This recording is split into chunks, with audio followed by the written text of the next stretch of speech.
Assalamualaikum, magandang gabi. Ito ang pasada alas 7. Maghatid sa inyo ng balita at impormasyon sa Bangsamoro Region. Bilang paghahanda sa nalalapit na buwan ng Ramadan, naghatid ang Project Tabang ng Pre-Ramadan Rice at Food Assistance sa mga vulnerable na pamilya sa dam site area ng Barangay Poblacion 9 o Binir 1 sa lungsod ng Cotabato.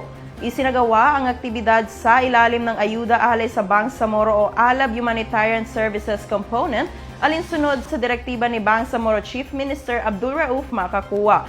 Pinangunahan ang distribusyon ni Project Manager Brahim Lakwa, katuwang ang Rapid Reaction Team o RRT at ang PTIC upang matiyak ang maayos at organisadong pamamahagi ng tulong sa mga pamilyang higit na nangangailangan.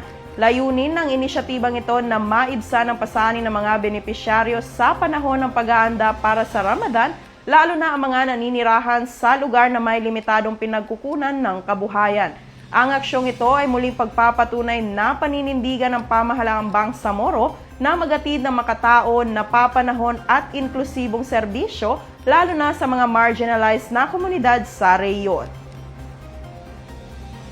Samantala, pinagkaloob naman ng Bangsamoro Autonomous Region and Muslim Mindanao Marawi Rehabilitation Program Project Management Office ang ikalawang batch ng Provision of Educational Cash Assistance o PECA sa mga mag-aaral na internally displaced persons sa Pangaw Saduk, Marawi City. Sa naturang payout, tumanggap ang 413 estudyante ng tig 5,000 pesos bilang tulong pinansyal upang maibsan ang gastusin sa kanilang pag-aaral. Matapos makumpleto ang pamamahagi ng ayuda sa 1,500 na mag-aaral sa high school, nakatakdang itoon ngayong semester ang susunod na payout sa mga displaced college learners upang masuportahan ang kanilang pagkuha ng degree at paghahanda bilang mga susunod na professionals at leaders ng komunidad sa Marawi. Ayon sa programa, bawat yugto ng pamamahagi ng tulong ay hindi lamang nagpapalakas sa mga individual na mag-aaral, kundi sumusuporta rin sa mas malawak na layunin na muling pagbangon ng Marawi sa pamamagitan ng edukasyon. Ang BARM-MRP ay isa sa mga special program sa ilalim ng Office of the Chief Minister na sumusuporta sa rehabilitasyon ng Marawi alinsunod sa 12-point priority agenda ng pamahalaang Bangsamoro.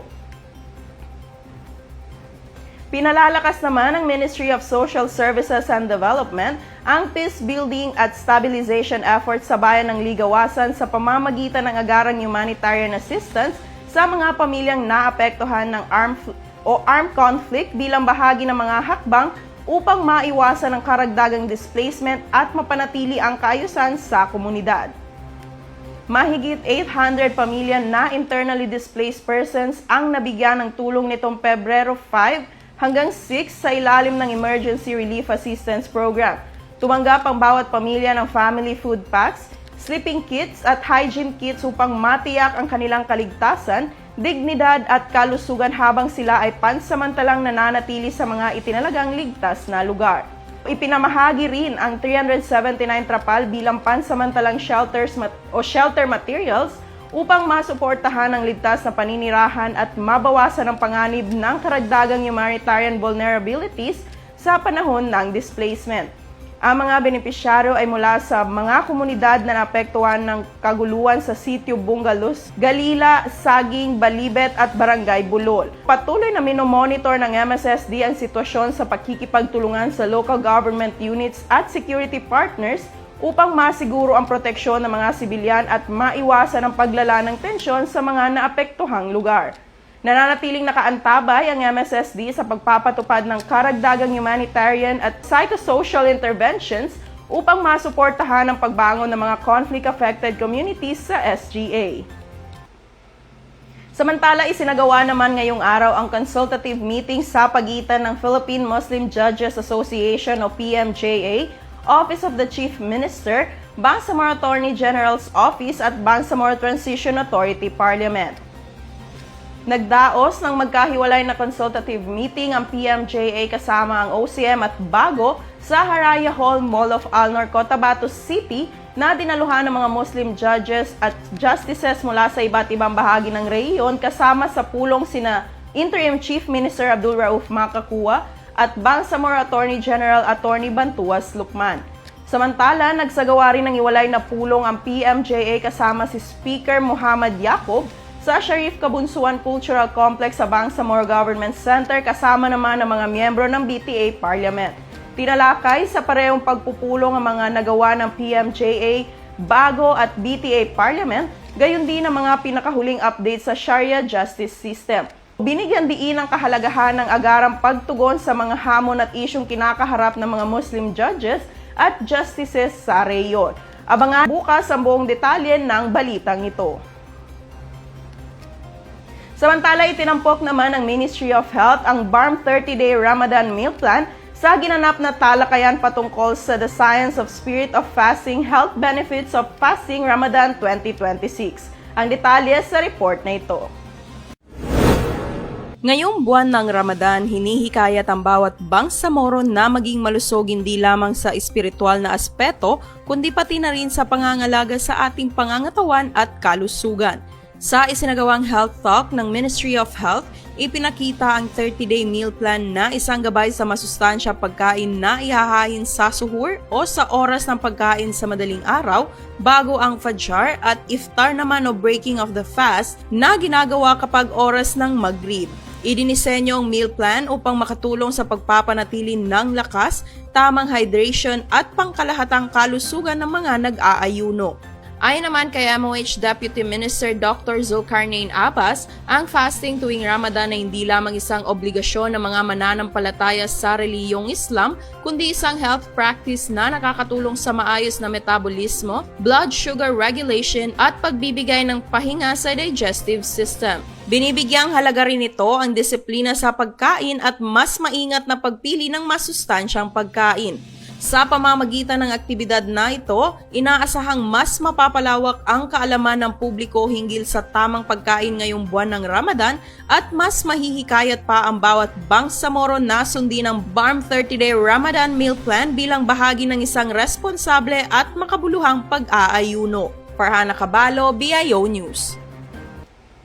Samantala, upang bigyan ng sapat na kaalaman ng mga magsasaka, binigyan ng dagdag pang impormasyon patungkol sa mga makabagong pamamaraan sa agrikultura, pangisdaan at livestock, isang School on the Air orientation ang isinagawa ng Ministry of Agriculture, Fisheries and Agrarian Reform ukol sa proper care and management of goats and herds sa mga munisipalidad ng Buluan at Gindulungan, Maguindanao del Sur. Ang naturang aktibidad ay naisakatuparan sa pangunguna ng MAFAR Information, Communications and Technology Section, katuwang ang Philippine Rural Development Project Scale-Up sa pamamagitan ng Investment in Rural Enterprises and Agriculture and Fisheries Productivity component nito bilang bahagi ng patuloy na pagsisikap nitong mapalakas ang livestock production sa buong lalawigan. Layunin ng oryentasyon na maihanda mga kalahok sa paparating na SOA program sa pamamagitan ng pagbibigay sa kanila ng mga objectives, structure, learning modules at delivery mechanisms nito. Bukod pa rito, isang pretest din ang isinagawa upang masuri at masukat ang kaalaman ng mga kalahok at nang matukoy ang mga aspeto na kinakailangan mabigyan diin sa mga broadcast sessions. Nagsagawa naman ng jail visit activities ang Bangsamoro Human Rights and Commission, Maguindanao del Norte Provincial Office sa Barira at Buldon Municipal Police Stations noong Pebrero 10 to 11, 2026 bilang bahagi ng patuloy na monitoring program nito sa mga custodial facilities sa lalawigan. Ayon sa BHRC, layo ng aktibidad na matiyak ng mga persons deprived of liberty ay tinatrato na alinsunod sa mga itinatadhana ng konstitusyon, umiiral na batas at mga pamantayan ng karapatang pantao. Sinuri ng monitoring team ang pisikal na kondisyon ng mga nasa selda, ventilasyon, kalinisan, lawak ng espasyo, mga security measures at pangkalahatang custodial procedures sa mga himpilan ng pulisya. Nakipag-usap din ang team sa mga PDLS upang alamin ang kanilang kalagayan, access sa basic necessities at pagtrato sa kanila habang nasa kustodiyan ng pulisya. Bilang bahagi ng humanitarian initiative na mahagi rin ng BHRC MDNPO ng hygiene kits upang masuportahan ang kalinisan at kalusugan ng mga nakakulong. Tinanggap ang team ng mga tauhan ng Barira at Buldon MPS Ayon sa komisyon, ang nasabing monitoring visits ay nagpapakita ng patuloy nitong commitment sa oversight, pakikipag-ugnayan sa law enforcement authorities at pagtataguyod ng dignidad, pananagutan at paggalang sa karapatang pantao ng lahat ng pasilidad ng detention.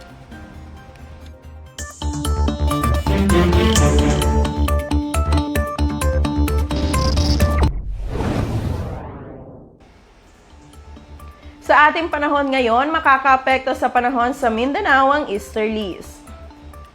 Ayon sa Pag-asa, magdudulot ito ng mga pag-ulan kung kaya pinag-iingat pa rin ang mga nasa low-lying areas sa posibleng maidulot na pagbaha at landslide naman sa mga nakatira malapit sa bundok. Manatiling nakaantabay sa mga paalala ng Pag-asa at Barm Ready sa ating panahon ngayon. Sundan ang Facebook pages ng Barm Ready at Barm Ready Weather Update. Makikita rin ang mga hotline numbers ng Barm Ready sa inyong screens. At yan ang mga balitang tampok sa pasada alas 7. Para lagi pong updated sa mga kaganapan at impormasyon sa BARMM, i-like, i-follow at i-share ang official social media accounts ng Bangsamoro Government na makikita sa inyong mga screens. Mapapanood nyo rin ang episode na ito ng pasada alas 7 sa YouTube page ng Bangsamoro Government. Bisitahin din ang bangsamoro.gov.ph. Ako po si Prana Cabalo ng Bangsamoro Information Office, nag-aatid balita sa ngalan ng serbisyo publiko at moral governance. Maraming salamat po at pagpalain ng Bangsamoro.